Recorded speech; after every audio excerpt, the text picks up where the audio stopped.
பசலைக்கீரையில் அதிக அளவு இரும்பு சத்து உள்ளது. இந்த இரும்பு சத்து தான் உடலில் ஹீமோகுளோபின் உற்பத்தியை அதிகரிக்க செய்யும் முக்கிய மூலக்கூறு. ஹீமோகுளோபின் குறைந்தால் இரத்த சோகை ஏற்படும். தினசரி பசலைக்கீரையை உணவில் சேர்த்து வருவதன் மூலம் உடலில் இரத்தம் செழுமையுடன் அதிகரிக்கிறது. அது மட்டுமல்லாமல் பசலைக்கீரையில் ஓலோட் மற்றும் விட்டமின் B9 இரத்த அணுக்களின் உருவாக்கத்திற்கு துணை புரிகிறது. அதனால் குழந்தைகள், கர்ப்பிணிகள் மற்றும் முதியோர்கள் என எல்லோருக்கும் இது ஒரு சிறந்த இரத்த ஊட்டச்சத்தாக விளங்குகிறது. மேலும் இரத்தத்தில் உள்ள நச்சுத்தன்மையை நீக்குகிறதுக்கு பசலைக்கீரை மிகவும் உதவுகிறது.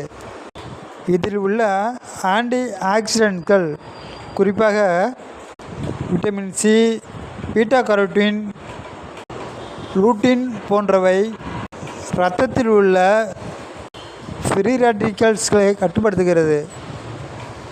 இதன் மூலம் இரத்த குழாய்கள் பாதுகாக்கப்படுகிறது. இரத்தத்தில் உள்ள மெக்னீசியம், பொட்டாசியம் போன்ற தாதுக்கள் இரத்த அழுத்தத்தை சீராக வைத்துக்கொண்டு இதயத்தை பாதுகாக்கிறது.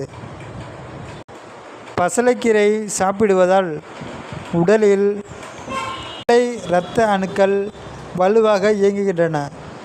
இவை நம்மை நோயிலிருந்து பாதுகாக்கும் அடிப்படை.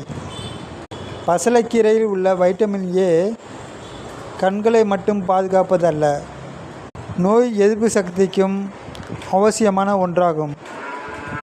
அது மட்டுமல்லாமல் பசலைக்கீரை சாப்பிடுவதால் சளி மற்றும் தொற்றுக்கள் எளிதில் நம்மை தாக்காது. கீரையில் வைட்டமின் மற்றும் கால்சியம் நிறைந்துள்ளது அடைகின்றன. நார்ச்சத்து உள்ளதால் பிரச்சனைக்கு உதவுகிறது. சருமத்தை ஆரோக்கியமாகவும் பிரகாசமாகவும் வைக்கிறது. கொண்டது நிறைந்துள்ளதால் அவர்களுக்கு இது ஒரு சிறந்த. நமது உணவில் பசலைக்கீரையை சேர்த்துக்கொள்வதன் மூலம் மேலும் சுறுசுறுப்பாகவும் பசலைக்கீரை வைத்துள்ளது.